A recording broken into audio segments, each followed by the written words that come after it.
کہ پاکستان شاید اس دنیا کی سب سے بڑی ایک ایول ریاست ہے۔ آنند پرکاش ان کی ایک اسپیشل سٹیٹس کے طور پہ ملاقات ہوئی افغانستان کے جو انٹرم فارن منسٹر ہیں امیر خان متقی صاحب، ان سے تقریباً 5000 سے زیادہ کشمیریوں کو حراست میں لے لیا، ان کو ڈسپیئر کر دیا ہے۔ تقریباً 17 کے قریب گھر وہ ڈیمولش کر چکے ہیں، مسلمانوں کو مارا پیٹا جا رہا ہے۔ اس وقت وہ بھارت کے ساتھ دوستی کی پینگیں بڑھانے کی بات کر رہا ہوتا ہے۔ یہ کہہ رہے ہیں جی کہ آپ نے چونکہ اڈے دیے تھے اور اس وجہ سے اب ہم بھی یہ کر رہے ہیں۔ Pakistan was one of the few countries جس نے اس کو ایکسیپٹ کیا تھا۔ احمد بن بیلا کے نام سے ایک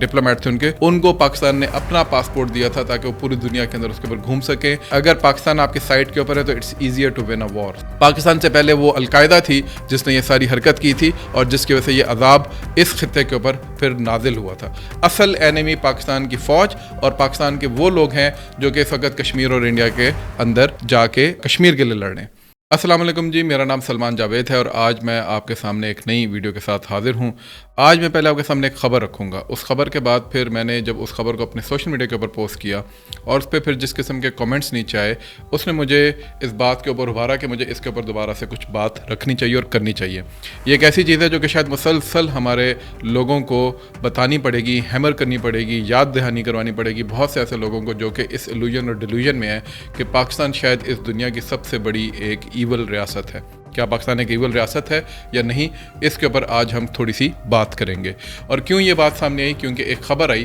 جس کے اندر یہ پتہ چلا کہ آنند پرکاش جو کہ ایک انڈیا کے ڈائریکٹر جنرل ہیں، ان کے منسٹر آف ایکسٹرنل افیئرز یعنی فارن افیئرز کے اندر، اور وہ افغانستان، پاکستان اور ایران کو دیکھتے ہیں، ان کی ایک اسپیشل سٹیٹس کے طور پہ ملاقات ہوئی، ایک اسپیشل ریپرزنٹیٹیو کے طور پہ ملاقات ہوئی افغانستان کے جو انٹرم گورنمنٹ کے انٹرم فارن منسٹر ہیں امیر خان متقی صاحب، ان سے۔ اور یہ عین اس وقت ہوا جس وقت انڈیا جو ہے وہ ایک بیک فٹ کے اوپر ہے۔ انڈیا جو ہے اس نے ایک فالس فلیگ آپریشن جو ہے اس کو آرکسٹریٹ کیا، اور اس کو آرکسٹریٹ کرنے کے بعد پاکستان کے اوپر اور جو کشمیری مزاحمتی تحریکیں ہیں ان کے اوپر اس کا الزام تھوپنے کی کوشش کی۔ اور اس کے بعد اس نے پچھلے کوئی 5-6 دنوں کے اندر جب سے یہ اٹیک ہوا ہے تقریباً 5000 سے زیادہ کشمیریوں کو حراست میں لے لیا، ان کو ڈسپیئر کر دیا ہے۔ تقریباً 17 کے قریب گھر وہ ڈیمولش کر چکے ہیں، اور اس کے علاوہ انڈیا کے اپنے اندر یعنی بھارت کے اندر وہ اس وقت جو ہے وہ لوگوں کو جو مسلمان ہیں ان کے اوپر ظلم و ستم کے پہاڑ توڑنا شروع کر دیے ہیں، بلکہ موب لنچنگ وہاں پہ شروع ہو گئی ہے۔ لوگوں کی مکان جو ہیں مساجد اور ایون دکانیں، ان کو وینڈلائز کیا جا رہا ہے۔ ویڈیوز آ رہی ہیں جس کے اندر مسلمانوں کو مارا پیٹا جا رہا ہے اور ان کو ان کے کاروبار سے بے دخل کیا جا رہا ہے، اور حتیٰ کہ وہ مزدور جو کہ کہیں پہ کام کر رہے تھے ان کو بھی کہا جا رہا ہے کہ جی کہ ہم آپ کو اپنی ہندو کمیونٹی کے اندر کام نہیں کرانا چاہتے، یہاں سے آپ چلے جائیں۔ اس سب کے ہوتے ہوئے اور جس وقت کشمیر، جس کو اس وقت پوری دنیا کے مسلمان، آپ کو اس وقت اسکرین کے اوپر مختلف سنیپ شاٹس نظر آ رہے ہوں گے کہ جہاں پہ ڈاکٹر عمر سلیمان ہے، انہوں نے اس کے اوپر بات کی، حجاب محمد ہیں، انہوں نے اس کے اوپر بات کی۔ آپ دیکھیں کہ Algeria, Syria, Bosnia, Malaysia, Indonesia, حتیٰ کہ فلسطین اور غزہ کے مسلمان جو ہیں اور جو جرنلسٹ ہیں بڑے بڑے جو الجزیرہ کے ساتھ کام کرتے ہیں، انہوں نے کشمیر کے اوپر بات کی۔ عین اس وقت آپ کا جو افغانستان کا وزیر خارجہ ہے وہ بھارت کے ساتھ ایک دوستی کی پینگیں بڑھانے کی بات کر رہا ہوتا ہے۔ اس میں کوئی شک نہیں ہے کہ افغانستان کو ایز اے ساورن اسٹیٹ جو ہے وہ کسی کے ساتھ بھی اپنے تعلقات استوار رکھنے کی اجازت ہے، لیکن وقت اہم ہوتا ہے۔ ڈپلومیسی کے اندر وقت سب سے اہم پیغام رسانی کا کام کرتا ہے۔ وقت کے اوپر آپ جو بھی پیغام دے رہے ہوتے ہیں وہ ایکچولی آپ کے اسٹریٹجک آبجیکٹیوز کو ڈیفائن کر رہا ہوتا ہے، یہ آپ کے کریکٹر کو ڈیفائن کر رہا ہوتا ہے۔ بہت سے لوگوں نے کہا کہ افغانستان ایک پریگمیٹک اسٹیٹ کے طور پہ یہ دیکھنا چاہے گی کہ جی کہ وہ کس کے ساتھ اپنے تعلقات رکھنا چاہتی ہے۔ بالکل ٹھیک ہے، پریگمیٹک اسٹیٹ آپ ضرور بنیں، لیکن اس کا یہ مطلب نہیں ہے کہ آپ اپنے پرنسپلڈ سٹینسز جو ہوتے ہیں، جو کہ مسلم امہ اور کازز سے جڑے ہوتے ہیں، ان کے اوپر کمپرومائز کرنا شروع کر دیں۔ Kashmir and Gaza is one of them. اگر آپ آج کشمیر کے اوپر بٹرے کر رہے ہیں تو آپ اسرائیل کو بھی کل کو تسلیم کرنے کے لیے بالکل تیار ہوں گے، اور آپ فلسطین کو بھی اسی طریقے سے بٹرے کریں گے۔ پاکستان کے اوپر تو بہت بات ہوتی ہے، ایک غیر سرکاری کوئی ڈیلیگیشن چلا جائے تو پورے پاکستان کے اندر گالم گلوچ شروع ہو جاتی ہے، پاکستان کے اوپر جو ہے وہ تبرہ بازی شروع ہو جاتی ہے۔ یہی افغان طالبان کے اکاؤنٹس جو ہیں پاکستان کو ایک زائنسٹ اسٹیٹ کہنا شروع کر دیتے ہیں۔ اب ان کے اس عمل کے اوپر یہ لوگ جسٹیفائی یہ کر رہے ہوتے ہیں، اور آپ کو اس وقت اسکرین پہ نظر آ رہا ہوگا جو کمنٹس ہیں کہ کس طریقے سے یہ کہہ رہے ہیں جی کہ آپ نے چونکہ اڈے دیے تھے اور اس وجہ سے اب ہم بھی یہ کر رہے ہیں۔ پہلی بات تو یہ اتنی ان لاجیکل ہے کہ اگر پاکستان نے ایک غلطی کی تھی تو اس کا آپ یہ نتیجہ نکال رہے ہیں کہ ہمیں بھی دوسرے ایسے نان مسلمس کے ساتھ جو کہ مسلمانوں کے اوپر ظلم کے پہاڑ توڑ رہے ہیں ان کے ساتھ مل کے مسلمانوں پہ اور ظلم کے پہاڑ توڑنے چاہیے. یہ ہے آپ کی لاجک, یہ ہے آپ کا تعصب جو آپ کو آپ کے آنکھوں کے اوپر پٹی باندھ کے آپ کو آگے دیکھنے کی کیپیسٹی نہیں دیتا. ابھی میں آپ کے سامنے یہ رکھتا ہوں کہ پاکستان کے واقعی ہی ایک ایول اسٹیٹ ہے. یہ ایک ایسا نیریٹو ہے جو کہ آپ کو مسلسل نظر آئے گا کچھ ایسے پشتون قوم پرستوں کی طرف سے, بلوچ قوم پرستوں کی طرف سے, اور ساتھ ہی ساتھ آپ کو یہ نیریٹو نظر آئے گا سب سے زیادہ افغانستان کی طرف سے. افغانستان کے جو پشتون قوم پرست ہیں انفارچونیٹلی انہوں نے ہسٹری کے اندر پچھلے 7 ڈیکیڈز کے اندر سب سے زیادہ اس نیریٹو کو پرپیچویٹ کیا, اور اس کے اوپر میں بہت دفعہ پہلے بھی بات کر چکا ہوں. اس کے لیے آپ کو میرے اس پروفائل کے لنک کے اندر بہت سارے پوڈ کاسٹ جو میں اس پہ کر چکا ہوں ان کے لنکس مل جائیں گے, ان کو ضرور جا کے دیکھیے گا. دوسرا یہ آپ کو نظر آئے گا انڈین مسلمس کی طرف سے کہ شاید جیسے پاکستان نے ان کو بٹرے کیا, یہاں سے ایک پاکستان بنا کے کارو آؤٹ کر کے ان کی ایک پولیٹیکل اورینٹیشن اگر غلط ہے, اس کے اوپر آج میں نے ایک بڑی طویل ٹویٹ بھی کیا, وہ بھی آپ کے سامنے اسکرین پہ ڈسپلے ہو رہی ہے, اس کا لنک بھی میں دے دوں گا, اس کو ضرور پڑھیے گا جا کے کہ کیوں ان کی پولیٹیکل اورینٹیشن کے اوپر پاکستان پولیٹیکل اسٹریٹجسٹ جو ہیں وہ بات کرتے ہیں, اور کیوں ان کا جو انڈین اسٹریٹجک مائنڈ سیٹ کے سامنے جھک جانا ہے وہ بیسیکلی مسلم کاز جو انڈین سب کانٹیننٹ کے اندر تھا اس کو ایک بٹرے کرنے کے مترادف, اس کو دغا دینے کے مترادف ہے, اور وہ اپنے جو فورک اسٹیٹ سے آج تک نکل نہیں پا رہے, بلکہ ان کو مسلسل اپنے آپ کو پروو کرنا پڑتا ہے that they are more loyal to the king than the king himself. اب یہ وہ معاملات ہیں جس کے سامنے آپ کو تیسرا ایک ملک نظر آتا ہے, اور وہ انفارچونیٹلی ہمارا ایک اور اسلامی پڑوسی ملک ہے, وہ ہے ایران. وہاں سے بھی مسلسل اسی قسم کا ایک نیریٹو آپ کو پرپیچویٹ ہوتا ہوا ملتا ہے. اس تمام کے ہوتے ہوئے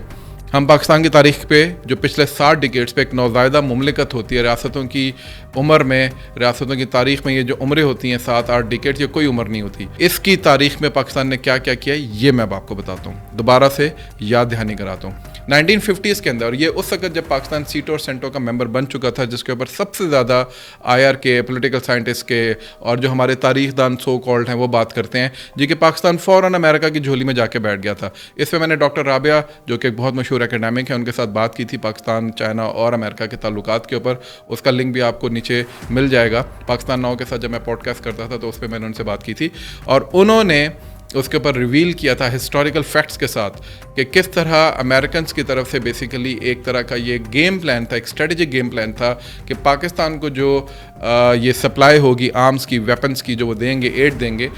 یا جو سیل کریں گے وہ پاکستان کو, وہ بیسیکلی اس لیے ہوگا تاکہ وہ چائنا کنٹینمنٹ پالیسی کے اندر, اس زمانے میں 50s کے اندر چائنا کنٹینمنٹ پالیسی کے لیے استعمال ہو. کیا پاکستان نے اس کو استعمال کیا؟ اس کے بعد سائنو انڈیا وار ہوئی, پاکستان نے کبھی بھی چائنا کے خلاف اپنا کوئی بھی ویپن استعمال نہیں کیا بلکہ ہمیشہ چائنا کو سپورٹ کیا. اس کے علاوہ بھی جتنے بھی کلیشز انڈیا کے ساتھ چائنا کے ہوئے یا کہیں اور ہوئے, پاکستان نے ہمیشہ چائنا کے ساتھ پرنسپل سٹینس لیا اسٹریٹجک ایلائی یا پارٹنر کے طور پہ, سیٹو سینٹر کا ممبر ہوتے ہوئے بھی. یہ ڈیفائنس تھی پاکستان کی کہ پاکستان جو ہے وہ اپنے اسٹریٹجک مقاصد کو اسی طریقے سے لے کے چلتا رہا. دوسرا, اسی 50s کے اندر فرانس جو کہ اسی امریکہ کا ایک بہت بڑا ایلائی ہے, اس نے جو الجیریا کے اوپر یعنی الجزائر کے جو ظلم کے پہاڑ توڑے ہوئے تھے اس کو کالونائز کیا تھا. انسیپشن آف الجزائر یعنی اس کی انڈیپینڈنس سے پہلے ہی جو ایک گورنمنٹ آف ایگزائل بنی ہوئی تھی باہر دنیا کے اندر الجیریا کی, Pakistan was one of the few countries جس نے اس کو ایکسیپٹ کیا تھا. نہ صرف یہ کہ ایکسیپٹ کیا تھا بلکہ بہت سارے جو ان کے لوگ تھے ان کو پاسپورٹس ایشو کیے تھے, جن میں سے ایک احمد بن بیلا کے نام سے ایک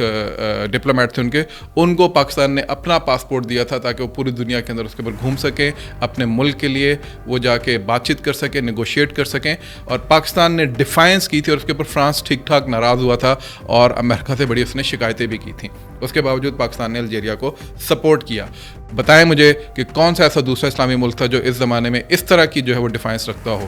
اس کے بعد افغانستان, اور میں اس میں سے بہت ساری چیزیں بھی اسکپ کر رہا ہوں. افغانستان 1979 بلکہ 1972 سے بات شروع ہوگی اور پھر سور انقلاب آیا اور اس کے بعد سوویتس آئے, اور جس طریقے سے سوویت سے وہاں پہ ظلم و ستم کے پہاڑ توڑے نجیب کے ذریعے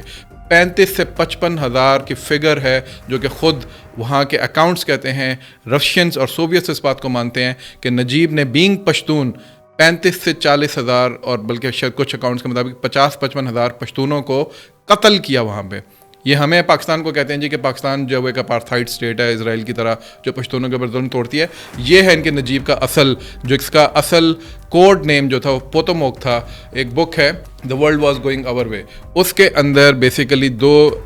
جو فارمر رشین آپریٹرز ہیں اس وقت کے KGB کے, انہوں نے کتاب لکھی اور اس میں انہوں نے ساری ڈیٹیلز لکھی ہیں. اس میں خیر انہوں نے اندرا گاندھی کے بارے میں بھی کچھ لکھا ہوا, وہ بھی ضرور جا کے پڑھیے گا. اس کو جب آپ پڑھیں گے تو آپ کو اور بہت ساری حقیقتیں جو ہیں اس کے اندر آشکار ہوں گی. اس کے علاوہ پاکستان نے 1979 کے بعد پوری دنیا کی وہ لیتے ہوئے, آپ کہہ لیں کہ گالیاں لیتے ہوئے, پاکستان نے جو ہے وہ مجاہدین کو پریپیئر کرنا شروع کیا. پھر دنیا کو خیال آیا او ہو اچھا یار سوویتس کے خلاف جو ہے ایک محاذ کھڑا ہو گیا اور اس کو لوگوں نے سسٹین بھی کر لیا 3-4 سال. So you know let's jump into it and try to hijack this whole movement. اور اس کے بعد پھر چارلی ولسن وار اور CIA کی وار اور یہ ساری باتیں کرتے رہے. بروس ریڈل امریکہ کے ایک بہت بڑے اسٹریٹجسٹ ہیں, ایف پاک کی جو ٹرم ہے وہ انہوں نے کوائن کی ہے اور بہت ساری کتابوں کے مصنف بھی ہیں. CIA کے اسٹیشن چیف تھے 80s کے اندر یہاں پاکستان کے اندر, اور اس کے بعد وہ اس وقت بروکنگ انسٹیٹیوٹ جو کہ امریکن اسٹیبلشمنٹ کا ایک بہت بڑا تھنک ٹینک ہے, اس کے جو انٹیلیجنس کا جو ان کا ڈپارٹمنٹ ہے اس کے وہ اس وقت ہیڈ بھی ہیں, DG بھی ہیں. وہ ایک اپنی کتاب کی انوگریشن کے دوران ایک بات کرتے ہیں اور اس کا میں لنک نیچے دے دوں گا, وہ YouTube کے اوپر پڑا ہوا ہے, جس کے اندر یہ بات کرتے ہیں کہ ایک تو یہ کہ اس سے جب سوال پوچھا گیا کہ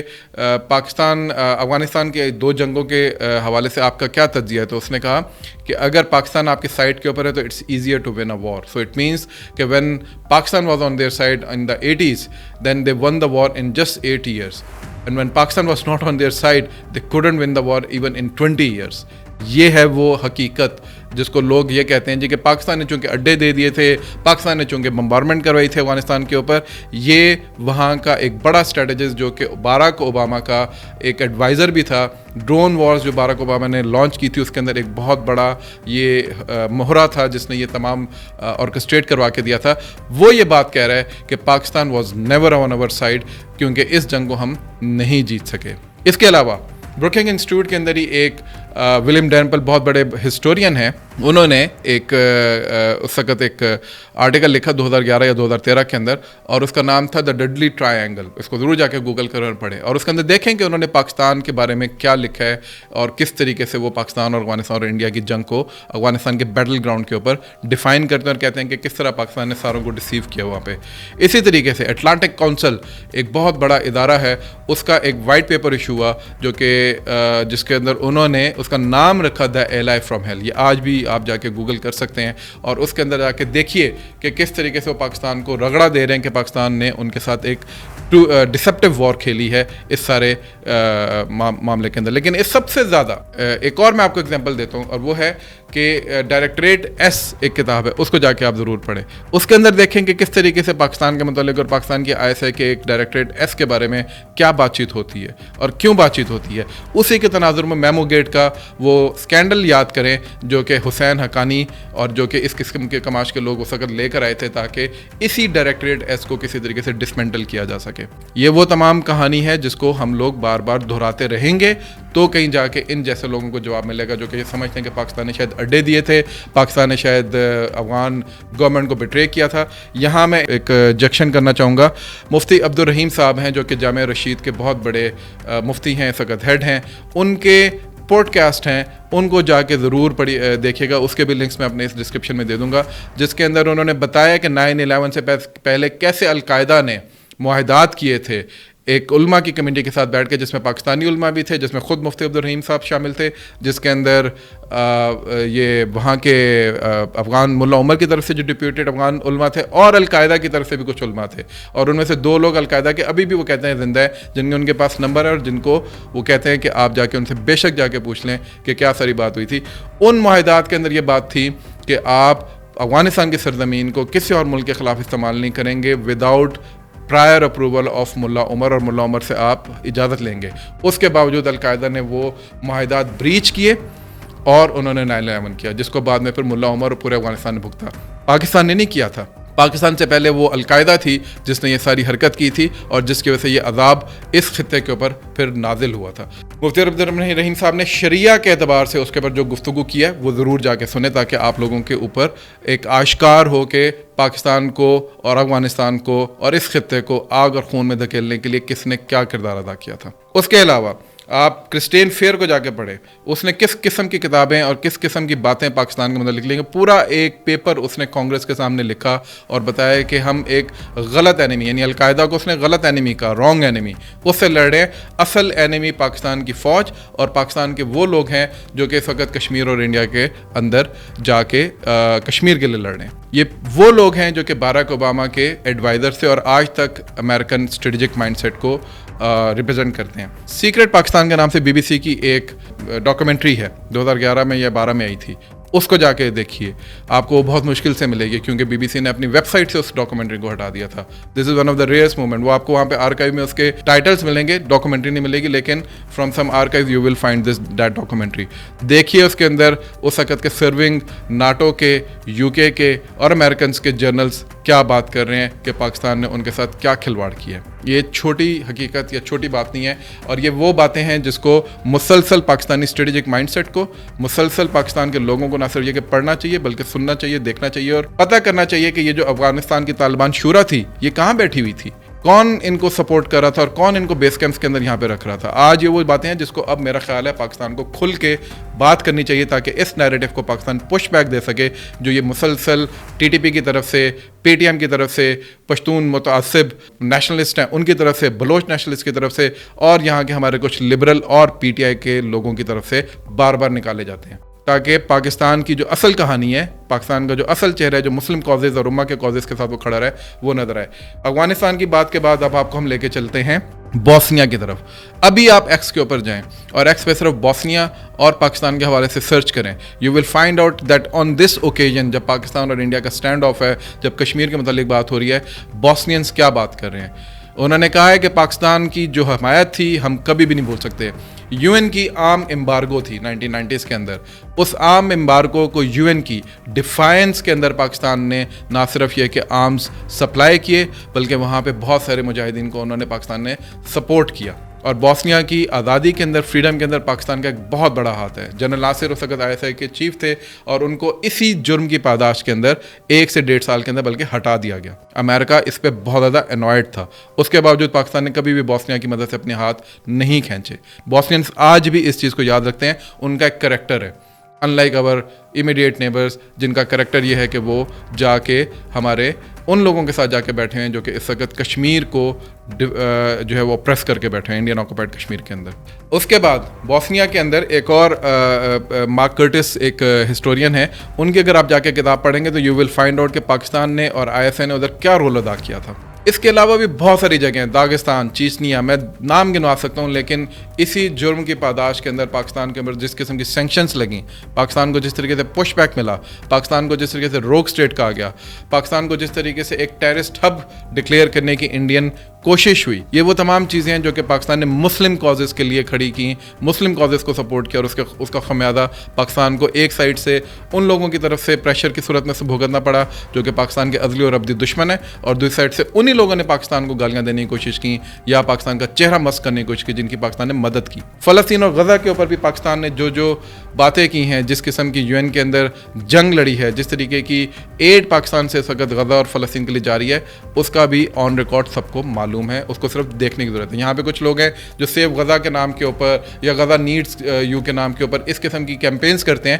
جیسے پاکستان کے اندر غزہ کے نام کے اوپر آپ کھڑا نہیں ہو سکتے, بات نہیں کر سکتے یا یہاں پہ فنڈز نہیں اکٹھے کر سکتے. 1-2 ڈیلیگیشن جاتے ہیں ان آفیشیل اور اس کو آفیشیل ڈیلیگیشن بنا کے پیش کرنے کی کوشش کی جاتی ہے, اور پاکستان کے نوجوانوں کو پرانگیختہ کر کے ان کو ڈسیو کرنے کی کوشش کی جاتی ہے تاکہ اپنے پولیٹیکل ایجنڈا کو جو ہے وہ آپ سپورٹ کر سکیں. یہ ہے یہاں کے لوگوں کا حال, اور یہ ہے یہاں کے ان شارلٹنز کا حال جو کہ پاکستان کو مسلسل ایک ایول اسٹیٹ کے طور پہ پیش کرنے کی کوشش کرتے ہیں. آپ کو آج میرے ٹون کے اندر تھوڑا سا غصہ نظر آ رہا ہوگا, لیکن یہ غصہ صرف اس لیے ہے کہ پاکستان عین اس موقع کے اوپر جب وہ جنوبی ایشیا کے ایک ہیجمون کے خلاف کھڑا ہوا ہے, جب وہ ایک ایسی ہیجمون جو کہ اکھنڈ بھارت کا ایک پورا نظریہ رکھتے ہیں, جن کا اسٹریٹجک مائنڈ سیٹ یہ ہے کہ انہوں نے مسلمانوں کو یہاں سے وائپ آؤٹ کرنا ہے. نہرو کی اور پٹیل کی اور سوارکر کی آئیڈیالوجی اس معاملے میں ایک ہی تھی, اور اس کے باوجود ہم لوگ یہ سمجھتے ہیں کہ ان کو سپورٹ کر کے اور پاکستان کا چہرہ مسخ کر کے ہم شاید اسلام کی اور مسلمانوں کی بہت بڑی خدمت کر رہے ہیں. اللہ تعالیٰ ایسے تمام لوگوں کو ہدایت دے. اینڈ آئی ہوپ کہ پاکستان کا جو یہ کردار, اور میں نے اس میں بہت مختصر یقین کیجئے بہت مختصر میں نے آپ کو وہ چیزیں بتائی ہیں جو کہ پاکستان کا کردار ہے ایک مسلم کازز اور امہ کے لیے. پاکستان کے اپنے لوگ پاکستان کو اس وقت تانا دیتے ہیں کہ آپ نے پاکستان کے بہاف کے اوپر جس طرح مسلم کازز کے لیے خدائی فوجدار بن کے جو حرکتیں کی ہیں, آج اس کا خمیازہ پاکستان کو بھگتنا پڑ رہا ہے. کبھی فیٹف کی صورت میں, کبھی اکنامک سینکشنز کی صورت میں, کبھی جنگ کی صورت میں, کبھی ٹیررزم کی صورت میں, کبھی ڈرگس کی صورت میں. لیکن پاکستان نے پھر بھی اپنی اس ٹو نیشن آئیڈیالوجی کی بنیاد کے اوپر کہ ہم مسلمان ایک قوم ہیں اور باقی تمام قومیں ڈفرینٹ ہیں, انکلوڈنگ دوز ہیجمونک انڈین ہندوز جو کہ اس وقت برصغیر کے مسلمانوں کو اور باقی مائنورٹیز کو نیچے لگا کے ان کو سبڈیو کر کے ان کی آئیڈینٹی کو وائپ آؤٹ کرنا چاہتے ہیں. پاکستان اس ساری ایفرٹ کے راستے میں ایک بہت مضبوط دیوار ہے. یہ وہ حقیقت اور معاملہ ہے جس کو ہم اپنی تمام کوتاہیوں کے ساتھ, اپنی تمام تر کرپشن کے ساتھ, اپنی تمام تر آپ کہہ لیں کہ ان تمام چیزوں اور باتوں کے ساتھ جو کہ ہمارے اندر کی خرابیاں ہیں, اس کے باوجود ہم پرائیڈ لیتے ہیں کہ ایک ڈگنیٹی اور آنر کے ساتھ ہم یہاں پہ ان کازز کے ساتھ کھڑے ہوتے ہیں. کوئی دنیا کا دوسرا ملک اس وقت مجھے بتائیں جو اسرائیل کے خلاف جو ہے وہ اس تمطراق کے ساتھ کھڑا ہو سکتا ہو کہ انڈین جو ہیں وہ اسرائیل کو پلی کر رہے ہیں کہ کسی طریقے سے آ کے آپ ہماری مدد کریں, اور 1000 اسرائیلی سولجر جو ہے رپورٹڈلی اس وقت انڈین آکوپائڈ کشمیر کے اندر بیٹھے ہیں. ایک سائڈ پہ اسرائیل کے اندر جو ہے وہ ہیجمونک ڈیزائنز اسی طرح کے چل رہے ہیں, دوسری سائڈ پہ کشمیر کے اندر, اور ہمارے سو کالڈ جہادی, کل کے جہادی, آج کے جو ہیں وہ پریگمیٹک اور ریشنل اسٹیٹ کرافٹ کے لوگ جو ہیں وہ یہ سمجھتے ہیں کہ وہ پاکستان کو ڈیسیو کر لیں گے اس معاملے کے اندر کہ جی کہ چونکہ پاکستان نے 2001 کے اندر 9/11 کے بعد امریکہ کا ساتھ دیا تھا, اس لیے ہم بھی اب ٹٹ فار ٹیٹ کریں گے. اللہ تعالیٰ ان کو ہدایت دے اور اللہ تعالیٰ ان کو کچھ تاریخ کو پڑھنے کے ساتھ کچھ اسباق حاصل کرنے کی بھی توفیق دے. آج کے لیے اتنا ہی, انشاءاللہ تعالیٰ ملتے ہیں بہت جلد ایک نئی گفتگو کے ساتھ. اپنا خیال رکھیے گا. السلام علیکم.